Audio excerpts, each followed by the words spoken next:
Good afternoon, students. In today's video, we will start the second half of our unit number 3, Laws of Motion. Laws of Motion में हम इसका first half है जो वो cover कर चुके हैं. इसका जो सेकंड हाफ है डेट इज़ फ्रिक्शन.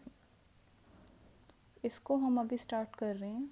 बेसिकली इसका इंट्रोडक्शन देने जा रही हूँ मैं आपको कि फ्रिक्शन क्या होता है. वैसे तो आपने ये अपनी जूनियर क्लासेस में भी इस चीज़ को स्टडी किया हुआ है कि फ्रिक्शन क्या होता है. According to Newton first law,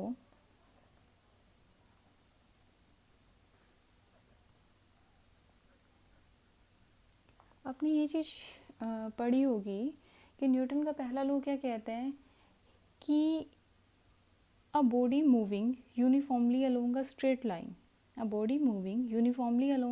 line would continue to do so. वो वैसे ही चलती रहेगी. कब तक?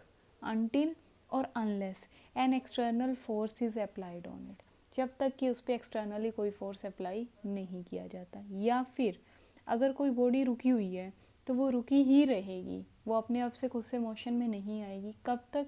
जब तक कि उस पर कोई भी एक्सटर्नल फोर्स ना लगाया जाए.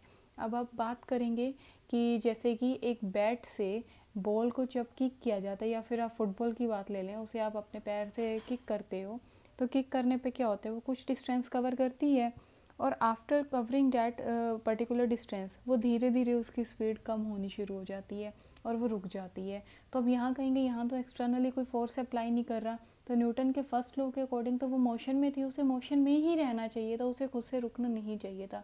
But there is a force which made that ball to stop. एक ऐसा फोर्स है जिसने उस बॉल को रोक दिया, और वो फोर्स क्या है? Frictional force. तो फ्रिक्शनल फोर्स का नेचर कैसा है? Opposing. Friction force is an opposing force that comes into play when one body comes in contact with another body.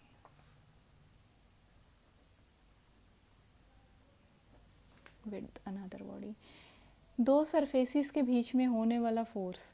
ये कोई ग्राउंड है, ग्राउंड या कोई टेबल लगा लो, टेबल के ऊपर ये बुक रखी हुई है. चलो ये सब बनाने की क्या ज़रूरत है, हम यहीं से एग्जांपल ले लेते हैं. ये कोई मेरे पास एक डायरी है, मैंने इसको यूँ करके पुश करने की कोशिश की, ये अभी नहीं हुई. ठीक है, मैंने इसके ऊपर थोड़ा और अप्लाई किया फोर्स, तो ये पुश हो गई. तो पहले मेरे फोर्स करने से पुश क्यों नहीं हुई? क्योंकि ये नीचे एक सरफेस के साथ है ना कांटेक्ट में. दो सरफेसिस के आपस में कांटेक्ट में आने की वजह से एक फोर्स आ गया, फ्रिक्शन फोर्स, जिसने कि इसके जो फर्दर मोशन था उसको रोका. जैसे मैंने इसमें फर्स्ट केस में फोर्स अप्लाई किया, उस समय पर जो फोर्स मैं अप्लाई कर रही हूँ उस फोर्स का अमाउंट कम है फ्रिक्शन फोर्स से. लेकिन सेकेंड केस में जब मैंने इसे इस तरह से मूव किया तो अब मैंने फोर्स ज़्यादा अप्लाई कर दिया फ्रिक्शन फोर्स से. तो जब फ्रिक्शनल फोर्स से ज़्यादा फोर्स को अप्लाई कर दिया जाएगा तो आपका कोई भी ऑब्जेक्ट है वो मूव कर जाएगा.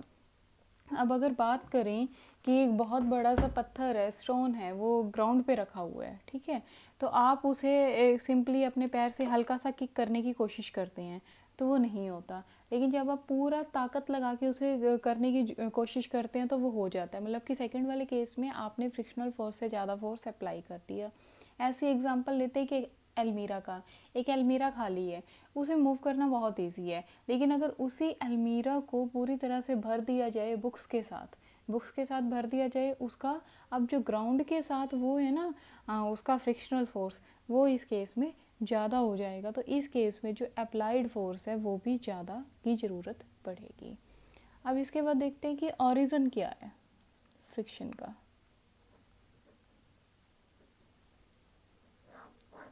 देखो एक तो ओल्ड व्यू है इसका, सिर्फ इसे समझने की ज़रूरत है. जो सरफेस हमें दिखाई देती है कि बहुत स्मूथ है, अब ये पेपर लग रहा है कि बिल्कुल स्मूथ है, लेकिन if we check this paper under a microscope it will have a number of irregularities.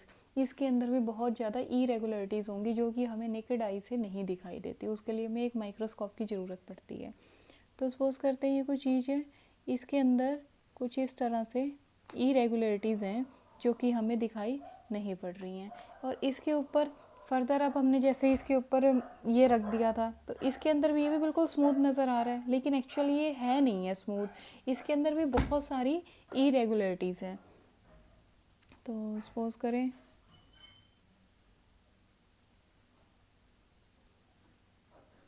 इसके अंदर भी ये इरेगुलरिटीज़ हैं. तो ओल्ड व्यू क्या कहता था कि जो इसका ये वाला अपर उठा हुआ पोर्शन है वो इसके डिप्रेशन के अंदर आके लॉक हो जाता था इस तरह से. तो ये जो इरेगुलरिटीज़ हैं दो सरफेसेस की वो आपस में क्या हो जाएंगी, इंटरलॉक हो जाएंगी. Interlocking of irregularities is the reason of origin of friction. तो फ्रिक्शन का ओरिजिन क्या है कि दो सरफेसेस जो कि हमें दिखने में बहुत स्मूथ लगती हैं बट एक्चुअली वो स्मूथ नहीं होती हैं, उनके अंदर इरेगुलरिटीज़ प्रेजेंट होती हैं. और जब एक ऑब्जेक्ट को दूसरे ऑब्जेक्ट की सरफेस पर रखा जाता है तो वो इरेगुलरिटीज़ आपस में इंटरलॉक हो जाती हैं और उसकी वजह से जो हमारा फ्रिक्शन है वो वहाँ पर आ जाता है. अब इसके अंदर कुछ लिमिटेशंस थी तो उन लिमिटेशंस की वजह से इसे छोड़ दिया गया. एक तो लिमिटेशन ये थी कि इन्होंने कहा कि जितना ज़्यादा एरिया होगा उतना ही फ्रिक्शनल फोर्स भी ज़्यादा होगा, यानी कि एरिया के बढ़ने के साथ साथ फ्रिक्शनल फोर्स भी बढ़ता रहेगा. ये बोल रहे हैं जितना ज़्यादा एरिया होता रहेगा उतना ही इरेगुलरिटीज़ में ज़्यादा लॉक होता रहेगा और फ्रिक्शनल फोर्स भी बढ़ता रहेगा. उसके बाद दूसरी बात पे आते हैं, ये बोले कि जो सरफेसेस एक्स्ट्रा स्मूथ होती हैं तो उनके अंदर जो फोर्स ऑफ फ्रिक्शन है वो ख़त्म हो जाता है. यानी कि बिल्कुल स्मूथ सरफेसेस ले ली, एक्स्ट्रा स्मूथ ले ली, और जब वो दो एक्स्ट्रा स्मूथ सरफेसेस को एक दूसरे के ऊपर रखा जाएगा देन जो अमाउंट ऑफ फ्रिक्शन है शुड वैनिश, बिल्कुल ख़त्म हो जाना चाहिए. Friction should be eliminate in this case according to this old view. ठीक है, but these two facts are not true. तो इसी की वजह से आगे हम आए डेट इज़ मॉडर्न व्यू पर. अभी मॉडर्न व्यू में क्या होता है,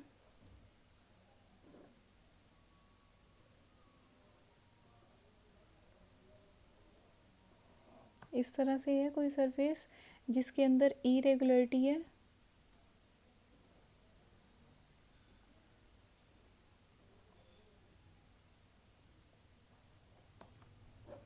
तो ये कहता है कि जो टिप से टिप है ना सिर्फ वो ही टकराएगी. यानी कि अब फ्रिक्शन कहाँ कहाँ आ रहा है, इनके अंदर. यहाँ कोई फ्रिक्शन नहीं है, वहाँ सारी इरेगुलरिटीज़ बिल्कुल आपस में जिस तरह से फिंगर्स एंटेंगल हो जाती है इस तरह से यहाँ ऐसे हो रही थी. बट यहाँ ओनली टॉप पॉइंट्स, ओनली जो टॉप पॉइंट्स हैं वो ही हमारे क्या होंगे, एक दूसरे के कांटेक्ट में आएंगे. और इसका जो रेशियो रहेगा वो रहेगा 1:10⁴ का. ठीक है जी. इसके जो एक्चुअल एरिया का रहेगा इसके इस एरिया के साथ, ये उस चीज़ का रेशियो आपको बताया गया है. तो इसने जो इसकी जो हमारा ओल्ड व्यू है इसकी लिमिटेशंस को काफ़ी हद तक रिमूव किया. इसलिए जो आज हम कॉन्सेप्ट यूज़ करते हैं वो हमारा मॉडर्न व्यू का करते हैं. इसके इस पॉइंट को इंट्रोड्यूस करने के बाद जो हमारा जो एरिया वाला पॉइंट था वो वाला पॉइंट भी बिल्कुल ही एलिमिनेट हो गया कि एरिया बढ़ जाने से जो हमारा फ्रिक्शनल फोर्स है वो भी ज़्यादा बढ़ जाएगा. तो वो चीज़ यहाँ आके वैनिश हो जाती है, झूठी साबित हो जाती है. और जो दूसरी बात की थी कि जो सरफेसेस एक्स्ट्रा स्मूथ हैं वो भी यहाँ पर एप्लीकेबल नहीं रहती है. उसके बाद हमारे पास फ्रिक्शन की कुछ बेसिक से डेफिनेशंस हैं. एक है हमारे पास स्टैटिक फ्रिक्शन, बिल्कुल नेम से ही क्लियर है, अगर नेम से समझ के करोगे तो बहुत ईजी रहेगा. स्टैटिक फ्रिक्शन, लिमिटिंग फ्रिक्शन, उसके बाद आता है हमारा डायनामिक या फिर इसे काइनेटिक भी बोल देते हैं. तो static friction, static friction, the opposing force that comes into role या that comes into play when one body tends to move. One body is not moving, one body tends to move. एक body कोशिश कर रही है दूसरी body के ऊपर move करने की, तो उस समय पर जो फ्रिक्शन आएगा उसे हम बोलेंगे स्टैटिक फ्रिक्शन। ठीक है जी। Limiting friction, limiting friction is a maximum opposing force that comes into play when one body is just at the verge, कि बस वो अभी मूव करने ही वाली है, just at the verge of moving over the surface of second object। दूसरे object की surface पे फर्स्ट बॉडी बस just about to move, but अभी तक मूव हुई नहीं है। यहाँ तो बिल्कुल ही मूव नहीं होती थी, यहाँ बिल्कुल मूव होने ही वाली है। और थर्ड केस काइनेटिक या डायनामिक, यहाँ पे कब होगा, opposing force that comes into role when one body is actually moving over the surface of the another body. तो स्टैटिक का मतलब क्या होता है, चीज़ें जो रेस्ट में हो, रुकी हुई हो। डायनामिक या काइनेटिक का मतलब क्या होता है, थिंग्स इन मोशन। तो ये तो नेम से ही क्लियर है, और इनके बीच में रह गया तो बस वो अपना स्टार्ट करने वाली है रोल। तो ये तो बिल्कुल उसी तरह हो गया जैसा आपका ये रोड पे लाइट्स होती है ना, red light, green light, yellow light. तो ये तो हो गई आपकी ग्रीन लाइट, और ये yellow, yes I am totally ready to move, and ये you have to stop, red light. ये चीज़ें आपको एग्ज़ाम में नहीं लिखनी है, सिर्फ अंडरस्टैंडिंग पर्पज़ के लिए यहाँ पे मैं डिस्कस कर रही हूँ। उसके बाद जो काइनेटिक फ्रिक्शन है ये हमेशा कम रहेगा लिमिटिंग फ्रिक्शन से। काइनेटिक फ्रिक्शन की जो वैल्यू है वो लिमिटिंग फ्रिक्शन की वैल्यू से हमेशा ही कम रहेगी। वो कम क्यों रहेगी, देखो जब काइनेटिक फ्रिक्शन कब आया, जब उसके ऊपर दूसरी बॉडी ने मूव करना स्टार्ट कर दिया है। तो जब दूसरा ऑब्जेक्ट मोशन में आ गया, it means inertia of rest को तो वो ओवरकम कर चुका है। तो एक काम तो हुआ, इनर्शिया ऑफ रेस्ट ओवरकम हो गया, तो अब तो आधा ही काम बच गया ना। तो इसलिए जो फ्रिक्शन है, अपोजिंग फोर्स है, उसका अमाउंट कम हो गया। बट यहाँ पे लिमिटिंग फ्रिक्शन, अभी तक मोशन स्टार्ट हुआ नहीं है, तो फ्रिक्शन भी है हमारा, और दूसरा क्या कहते हैं, हमारे पास इनर्शिया ऑफ रेस्ट को भी ओवरकम करना है। ठीक है जी। उसके बाद अभी डायनामिक फ्रिक्शन की बात करें तो इसके भी दो पार्ट्स हैं, एक है स्लाइडिंग फ्रिक्शन और एक है रोलिंग फ्रिक्शन। ये भी नेम से क्लियर है। The opposing force that comes into play when one body tries to slide over the surface of another body, when one body tries to roll over the surface of another body. ठीक है, slide करने में और role करने में दोनों के अंदर ही फ़र्क है। स्लाइडिंग फ्रिक्शन तो इस तरह से लगा लो कि जैसे ये कोई भी मेरे पास ऑब्जेक्ट था और इसको इस तरह से यूं करके स्लाइड करके फेंका गया, और ये उस डिस्टेंस पर जाने के बाद कुछ देर के बाद रुक गई। तो जिस फोर्स ने इसे जो इनके बीच में आया वो कौन सा था, स्लाइडिंग फ्रिक्शन था, जिसने इसको स्लाइड करने से रोकना चाहा। और अगर हम बात करें हमारे रोलिंग फ्रिक्शन की, तो रोलिंग फ्रिक्शन देखो किसका रोलिंग वाला मोशन होता है, एक व्हील का होता है, एक रिंग का लगा सकते हो, सर्कुलर डिस्क का लगा सकते हो। तो इस टाइप के सारे होते हैं हमारे पास। यहाँ जो भी फ्रिक्शन आएगा, जो अपोजिंग फोर्स होगा वो होगा हमारा रोलिंग फोर्स। इसके बाद स्टूडेंट्स इससे जो नेक्स्ट है वो हम नेक्स्ट वीडियो में करेंगे। It was just a introductory video for friction.